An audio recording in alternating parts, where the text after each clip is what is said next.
Hi, I'm Dan Easton from Geet Life, and I'm here in our 7th workshop with our 7th engine to show you a finally finished and working system. If you've never seen Geet before, this is a Geet reactor. What we're running on here is our Honda GX160 generator. That's a 2000 watt generator, and we have here is the Geet reactor. We're bringing exhaust out of our engine and delivering it into the reactor set through here. It comes down through the outer pipe and then exits through the muffler. Fuel is currently delivered from this carburetor, and I use this as the throttle control. It's fed in here, and it comes up through the internal pipe, and it then comes through the Geet gas line here, and down into our air management valve, where we then mix fuel as Geet gas and air and deliver it to the engine. If you've never seen a Geet system before, what this does is it's a plasma fuel refinery that splits carbon atoms or sulfur atoms, in this case petrol, into hydrogen. It takes them apart on a subatomic level and delivers them around into the engine. I'm going to make another set of videos for you where I'll do a bit more of an explanation of how that works at some point. But for today I want to go through and show you what we have set up here. This is a vacuum gauge, and its cable feeds up underneath the generator, and around the back there, that blue wire comes round to our control box. We'll go into this in a bit more later. We're taking power off the back of the generator. It comes down here and feeds into a power meter where we can record the voltage, current, wattages, frequencies, and everything to do with the power coming off the engine.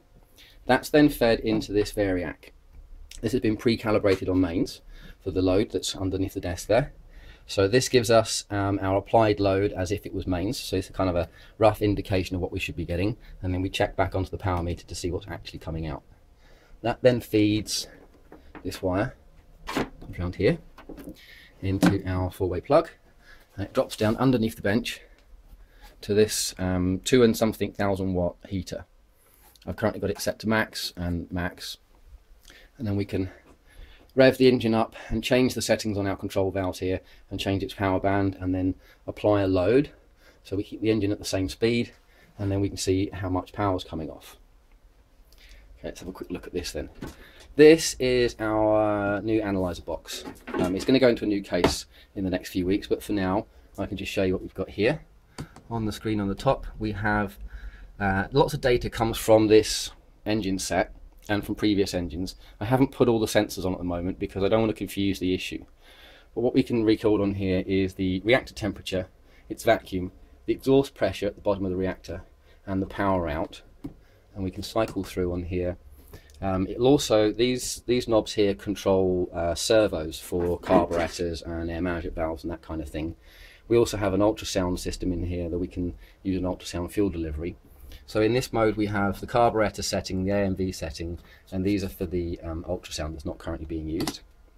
That sets up our maximum and minimum positions of our carburetor, so we can tell it where we want it to be. And then over here we have power output. So there is a set of sensors that live in here that records voltage and current, and it gives us our average RMS, minimum, maximum, so we can actually take sensor data fast enough to get the waveform of our power. This is the one I've been using at the moment. This is our average vacuum in the middle, and then our maximum and minimum that we're actually pulling, and underneath it is the exhaust pressure, but I haven't got anything set up for that, so it's just reading random numbers at the moment. And then generally one would use it on this setting. So other sensors that we have for this system is an RPM sensor that lives in here. There's a temperature sensor that lives on there. There's a pressure gauge to go in here. The vacuum's already on. And then I'm going to put a CO2 sensor on the end. I have had a couple before, but they're a chemical based sensor, and they wear out and they don't like being exposed to the exhaust gases when the engine starts. Because obviously when it starts it's not actually reacting properly. It has to come up to the correct temperatures and the correct vacuums, so it tends to clog up that type sensor. At some point in the next few weeks I'll get an infrared CO2 sensor and put on here so we can look at this, but I'm also getting a 5-gas analyzer so we can look at exactly what the emissions are coming out of here. Round here on the workbench we have this device. This is one of our own personal beautiful pieces of equipment. This is a 3D magnetic field scanner. Inside the reactor there's the bit that makes it all work properly, which is steel rods that look about like this. Okay, these pick up a magnetic field off of the reactor and they end up with an imprint. So we pop this into here, and then we can extend this arm out and run it up and down past our rod and take scans on it, which comes up on our display here, and we can look at the magnetic imprint on the rod. One of the things that is a particular curiosity of Geet is that these rods end up with a reversing magnetic field. Not sure if this is one that I've actually run yet, so we'll just have a quick look. Oh yeah, there we go. You see how the back of the rod pulls the north of the needle. Sorry, this compass actually, it's a cheap one and it reads backwards. So that's actually south. Okay, so the south of the rod is at the bottom. We turn the rod over, we put it on there, and it attracts the same end of the needle. Okay, that only happens when your reactors are running properly. Everyone used to just use a compass to determine this, but we realised that there's a lot more information about how the system's performing that's encoded in that imprint, hence building this device over here. I'll make a proper set of videos where I go through that as an individual thing and this as an individual thing. Over here we have another piece of equipment that's actually nothing to do with Geet. This is a space-time antenna. If you look up Bashar's videos, you'll find out what this is. It's actually something that came through for us in around 2000 as well, and we've been kind of working with this for a while. What I have on the top here is a EM field scanner with an amplifier on board, so I can listen to the sound off of our reactor through here, and I'm just using this as the aerial at the moment. What we're picking up is the field that's generated around the reactor, and I'll go into that on its own individual video. And then here we have our bubbler. This one's not quite ready for use yet. I'm not happy with the way it performs, so I need to make a few changes to it. If you want to run something to this engine that isn't petrol, my personal favourite is ginger beer or coffee or tea, then trying to get that through a carburettor is a little difficult. And it's much easier to put it into a bubbler like this and have it vaporise the fuel for us and send it into the reactor. We've got another engine lurking around over there. That's another one I've been working on. Again, not quite happy with that. But this one, a couple of months ago I was in Holland working with the new dealership over there, and they have one of these engines, and we managed to get a perfect balanced system. So I've replicated what we had in Holland and then advanced that process a little bit more to increase the power output and the efficiency gains. And then I'm going to use this as my test bed to go away from the perfect conditions and look at what happens with our field effects and look at what happens with emissions and power banding and all the rest of it. And then when I've got my head around that a little bit more, we're going to apply it back to this engine and see if we can make this one do exactly what this one is doing. Okay, so I'm going to have to stop the video and start the engine up and set it up to produce various loads and different things and do some running conditions and show you the system running, and then we'll take it from there, I guess. There we go then, so here's a running system. Okay, and with the valves currently set where they are, we are loading just over 500 watts. We've got 225 volts, 22 volts and load. 2.83 amps, and fluctuates a little bit. 540 watts, and our peak's been 589. And you can see over here we're running up to right vacuums, that's slightly high, so there's our maximum, minimum and average vacuum. And then if we look at the reactor temperature, okay, there's the top of the reactor. Now what's this?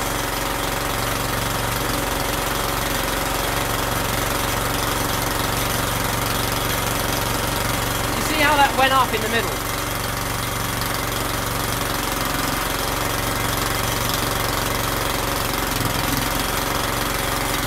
That is a breakdown point where fuel is splitting and it produces a hot spike on the reactor. So we know that our rod is floating beautifully in the middle of the reactor here and doing its job. And we're producing some power and it's running and it's using up fuel. And I'm in a closed room here. Yeah. So if you ran this engine in a closed room normally, you would gas yourself. But the emissions on these engines are super clean. I'll have a little talk about that later on in the video. For now I'm going to stop this one, reset the valve and lift the power band up and see what else we can get out of it. Okay, so I've moved my valve position slightly. I'm still pulling the right voltage. I've wound the load up, so we're loading 750 there. And we are doing 714 watts of power here. And I still have enough vacuum. And the reactor's still holding the same temperature. So I'm going to do it again. I'm going to keep winding up and winding up. I do it on camera, but I'm holding the camera and I need two hands to operate the system and to focus on what I'm doing. So a minute or two later, I've played around with this again. We now have 228 volts. I'm loading 1000 watts. I've got 4.6 amps, 920 watts at the moment, and we've had 985 since it's been running. So I'm going to do the same again. We'll have another look and see what's happening here. Perfect temperature now. The vacuum's starting to go down a little bit. That's what happens. You throttle up and your vacuum starts to drop. If it goes beyond the critical point, the reactor will shut down. So give me a minute. Let's see if I can get a little more power on this. Okay, so a few minutes later, we've got 228 volts. I'm loading it with over 1000 watts. Got 5.3 amps. 1078 watts. And it fluctuates a little bit out to 60. Okay, so there we go. And then if I wind this over and give it 2000 watts, I'm putting 186 volts. And it's not liking it very much, but there we go, 1200 watts of actual power being produced in the moment. So I'm going to throttle back. Bring it down to something a bit more easy to control. There we go. There we go, nice and stable again. Okay, so that's just done 1200 watts of actual usable power.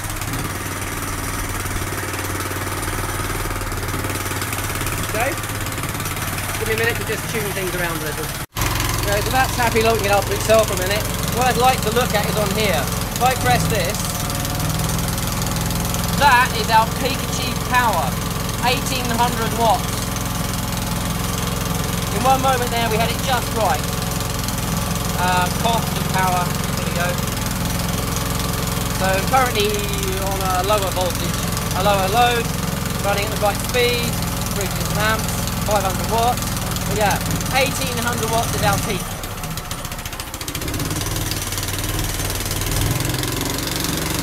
Ooh, and it's off. Okay, I have a bit of load. There you go then.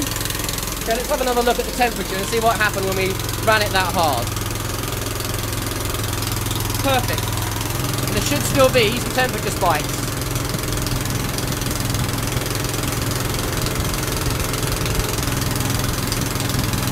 There we go.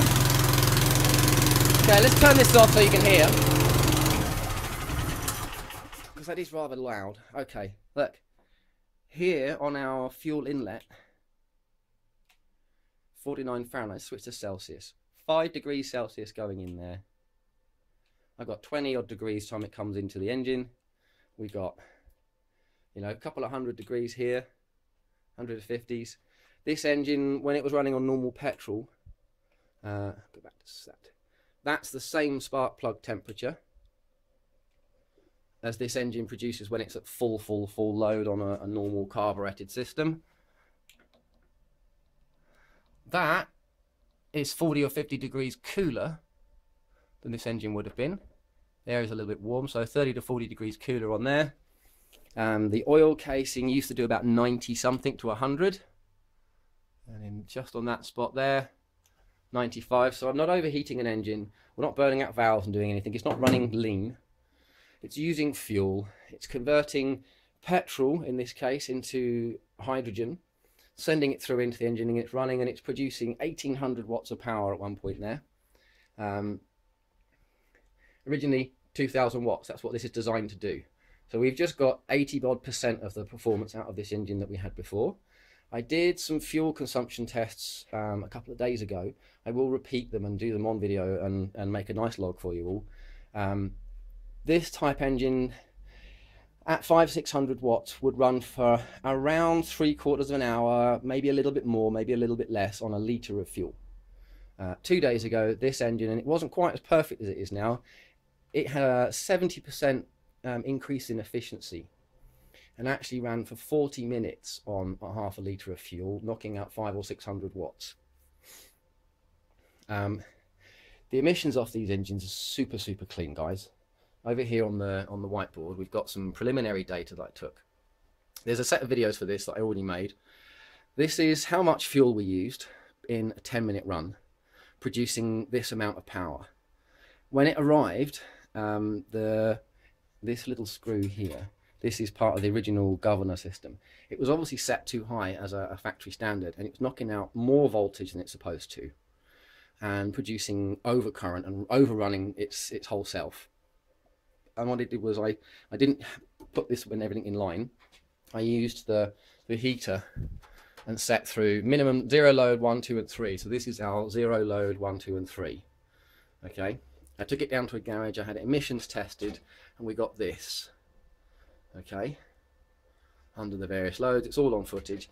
Once I've got a new gas analyzer in-house here, I'll take all this off. I'll put the original carburetor and exhaust back on, and I'll run a full set of loads with all the equipment and film it and film the emissions so that we can see what's coming out, and then we'll put all this back on and we'll do the emissions again. I have had one of these engines before. It didn't work so well. I hadn't really got the hang of how to get power out of it, but I had functioning reactors. This was up in London a couple of years ago, and it was running on petrol, and it was running on ginger beer and all kinds of stuff like that. The emissions were super clean. We had, in the air in London that day was 35 parts per million unburnt hydrocarbons. It was producing 70 parts per million unburnt hydrocarbons as a standard thing, and by the time I put a Geet reactor set on it, I only had 10 parts per million. So I used up the pollution in the atmosphere as fuel and ran an engine with it. It came out at 18-19% oxygen and 0.005, 0.009% carbon monoxide and carbon dioxide. And look, this engine probably running a bit rich, judging by its voltages, so I would expect these to be a little bit lower, really. 5%, 3%, you know, not 0.00 something percent. We've got like no pollution in our exhaust, oxygen as standard, cold startup, not running properly running, and here he comes into load, you know, 6, 5, 7%. Well, a Geet system knocking out 18 and 19% oxygen is so much cleaner. And here's the kind of a more common hydrocarbons list for this engine under load. Again, it's probably a little bit high because I think it's running a bit rich. So I want to redo all of this, get a new set of data, and compare it properly with this system. And we'll put all the other sensors and everything else on it, and we'll see what's all coming across. It all streams into this control box. It's recorded, it's date stamped and time stamped, so everything's in alignment with itself. The equipment records stuff so quickly that if I change my Hall effect sensor that I use for an RPM to a light sensor, and then put divisions on my flywheel, I can record the position of the piston in relation to the vacuum spikes and any back pressure spikes and everything else, the waveform of the power coming out and the emissions on the engine. That will then be recorded and logged so I can go through and set my valves. And I'm going to build a mounting on here so that this is sprung loaded with bike cable, and that cable will then come over to some stepper motors, and I'm probably going to put a pulley wheel on a stepper motor and have that open and close the valves from here, and then we'll hit the button and record the valve setting.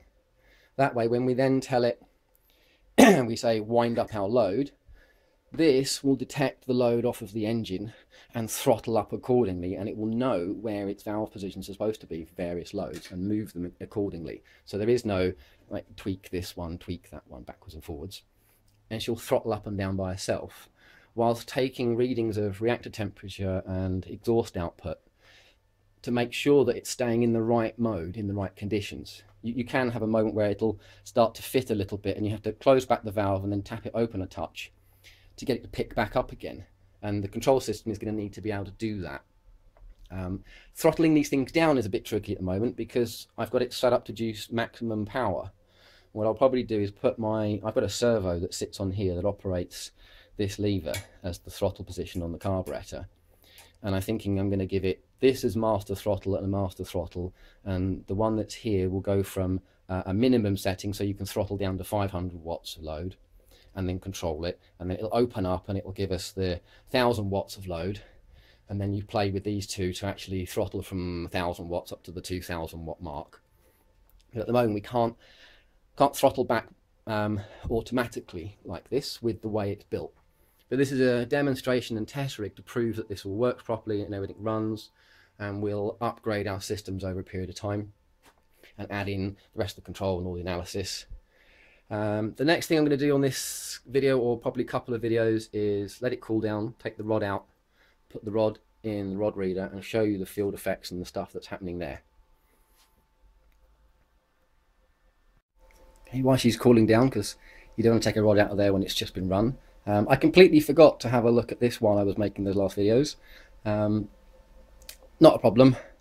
That has the ability to plug into the computer, and we've got a program on there that can record the sound that's coming off of it. And it's got, I've got the camera plugged in because it needs charging. It's got this on it as well as an antenna. This you dock in near the spark plug, and on one channel it picks up the spark plug noise, and on the other channel it picks up all the EM field noise. If we then run that into the right software, I can record the whole thing and then edit out the spark plug noise and have it filtered out so you can hear the reactor noise. And I'll do a video where we have this before everything's running and when it's running, and you can hear wom wom wom wom wom wom wom noises coming off of the reactor set. What that reactor set's actually doing, and maybe now is a good time to do this a little bit, the contraflow of gases. This pit, super cold versus super hot, and they're going very, very, very fast in there, in opposite directions and spinning and doing all kinds of clever stuff. When you have two gases moving in opposite directions, they create an electrical charge. That sets up a magnetic field around the reactor, and it's, you know, there's one set of fields out here, there's another set that are back out here, and there's another set that you pick up out in the road somewhere. Very, very weak, but they're out there. That scoops energy from the surrounding environment, all the free electrons, radio signals, whatever's around you. It scoops it up, brings it in and accelerates it in and slams it in to the fuel that's inside it. As that fuel travels up through the reactor and it goes past this rod, there is a very small gap around this rod, and the gap clearance and rod length is specific for a type of fuel that you're using. So you build this thing on petrol, you tune it up like I've just done on petrol, and then when you want to change your fuel mix, you change your rod and you retune the rod till everything's in balance again. Okay. As that gas passes that rod and spins up around it, it gets bombarded with very high speed electrons. The electrons hit the carbon atom or whatever atoms you have in your fuel source, and because they're going so fast, they actually create something very similar to a Townsend avalanche, where it excites the atom, the electron then travels on past it, and the atom has to fall in energy state. When it does that, it emits either an electron or a photon. When you knock that electron off, it ionizes the gas into plasma.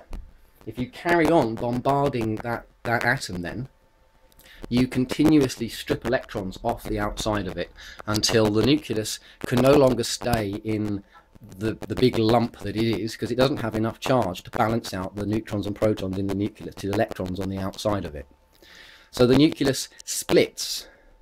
That's where we're getting that temperature spike down the reactor, is points where the nucleus of the atoms are actually giving up, and they're giving out a burst of energy that is heating up the pipework, particularly when you use one of these infrared guns. These are kind of like a reflection absorption meter that measures the energy coming off of the thing.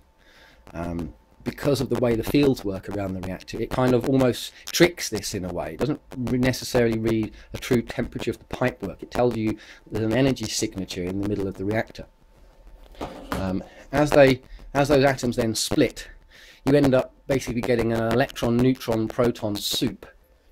So if you imagine this was in the reactor, at the bottom here you would have petrol vapor, But the time it's gone through the carburetor, the time it's gone through the bubbler, that petrol vapour is no longer a big long chain carbon molecule. It's a short chain carbon molecule, or individual atoms. It comes up into the bottom of here, and the temperature causes that to break down. So effectively you've got like methanol, ethanol hitting the end of the rod and coming up round it. The time it passes the tip of the rod, you're down to single atoms.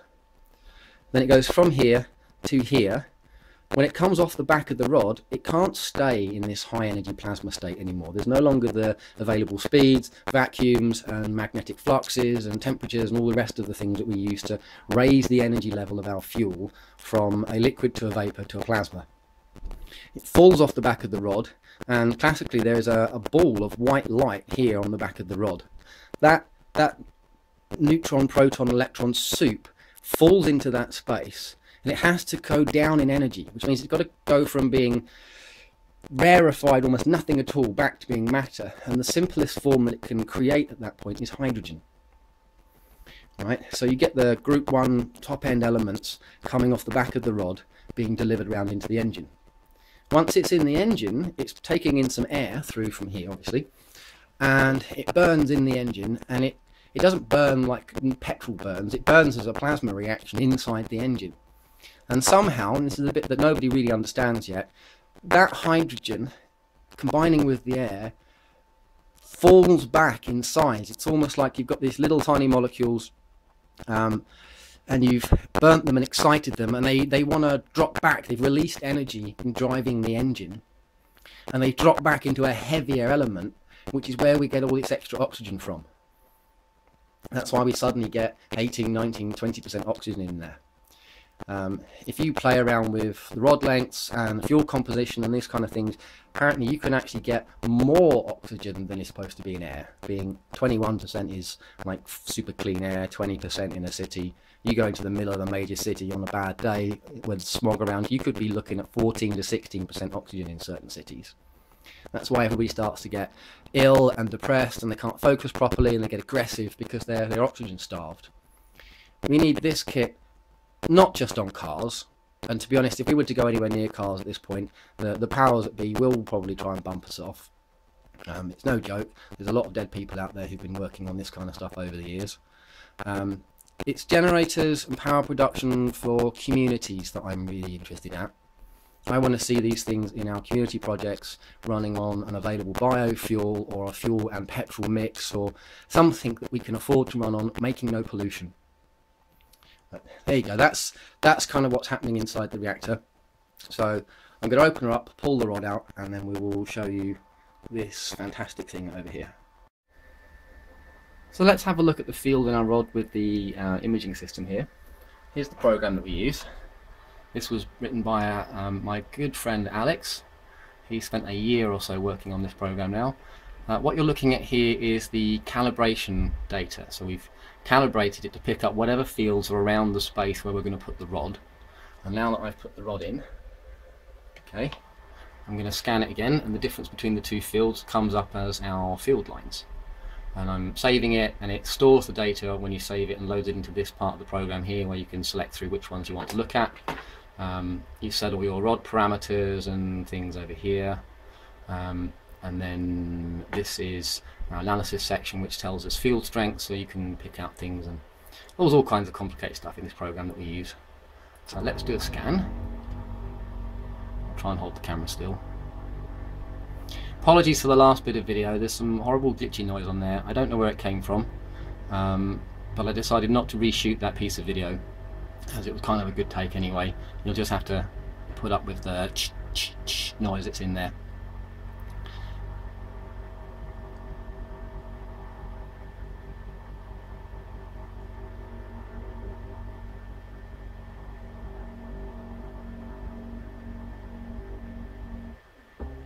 Go, so here's some nice lines. Let's turn off the raw data. Okay, the blue lines are north and south, the green lines are up and down, and the red line is spin. See the red line in there.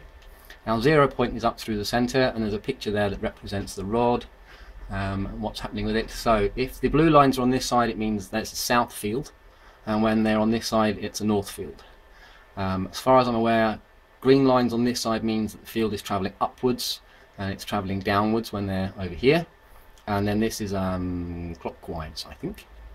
Could be wrong. So we now have this rotation all the way up the side of the rod. So I'm going to turn the rod over, scan it again, and we'll have a look at the fields. Okay, so I've turned it over, and it's scanning again, and we'll turn the raw on just so that we can watch it coming in. And look, there you go. South at the bottom.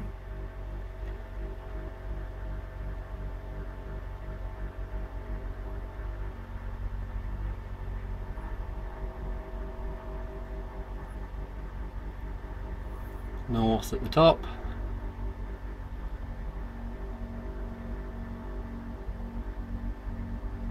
And I'll turn off the raw. There you go. Reversing field effect. Absolutely rock solid, almost perfect reversing field. We've got lovely spin, even all the way up. This changes slightly. I think this equipment is sensitive enough to measure thousandths of a millimeter in variation on the rod diameter, which causes a little bit of this kind of thing happening.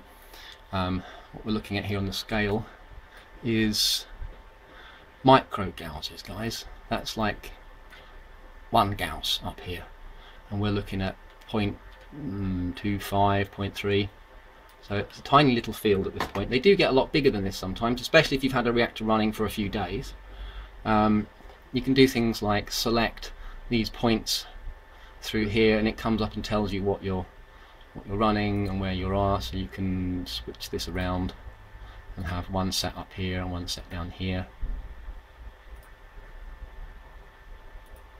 And say for our upright scan, we've got RGB, so here we've got 360 microgauges here and 370, so it's almost dead perfect reversing field, perfectly balanced up around the system. If you've built a reactor set that's out of balance, then you end up with a big reversing field and like a big upright field and a small inverted field. You get crossovers through here of the rotation where you suddenly get one way and one the other way. You get all kinds of different things happen on this, and we're using that data to identify what's wrong within the system. Now I've got the beautifully perfect working system, I can deliberately put things in there that are wrong, and I can give it fuel starvation and fuel flooding and wrong length rods and bad vacuum ranges and all this kind of stuff, and start to log field characteristics in relation to specific physical attributes of the equipment. There's a production model of this that doesn't actually look like this one. It's an nth degree version of it that does things like this. This currently leans over, okay, and it reads the tip sensors here, so you can find out where the horizontal position is. So when it's that way up, that's south. When it's completely up the other way, that part of the rod will then be north, and when it's somewhere in the middle like that, it says nothing at all. So you can fine tune by going, oh, we're so many degrees below or above where we want to be. On the new production model, that's just going to rotate this way, and then the whole unit is going to be mounted on a bearing underneath the rod, so we can turn the scanner around the rod and turn the rod over. Because if you've got something that's not working, you'll suddenly get like the spin over here will be on one side when the rod's in one position, and then if you turn the rod round, you get spins in different configurations and things. And this must mean something. I'm not entirely sure what everything means on it yet, but we're getting there with it. So that will be a production model that will come out in the next few months or so to help diagnose Geet equipment. Otherwise you're going to have, you know, thousands of pounds worth of kit, whereas this at 750 quid or £1,000 should do most of the analysis that you need. It can also scan things that aren't Geet rods, so other magnetic fluxes and things can be read with this. But here you go, perfect reversing field, temperature spikes on reactors, doesn't flood, doesn't overheat, produces power. I know the emissions are clean. Well, I kind of say that. I actually don't have a sense of smell. So if I move a valve position slightly one way and the reactor half shuts down, I can't smell what's coming out the end.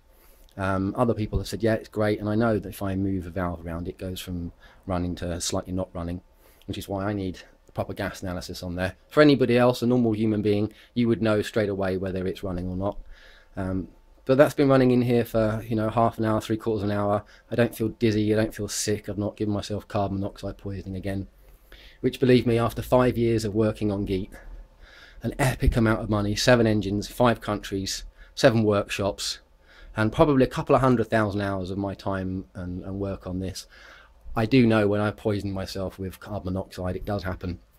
But as far as I can say right now, that is an absolutely perfect working, functioning Geet system. And I'd like to leave you with one final little thing to look at, which is what happens when we take a multiple set of scans on the rod, and it generates this, and then we turn it into a full 3D graphic representation of the field around the rod. Thanks so much for watching, and I really genuinely hope to talk to you all very soon and start teaching classes and rolling out this equipment to everyone out in the world who so desperately needs it.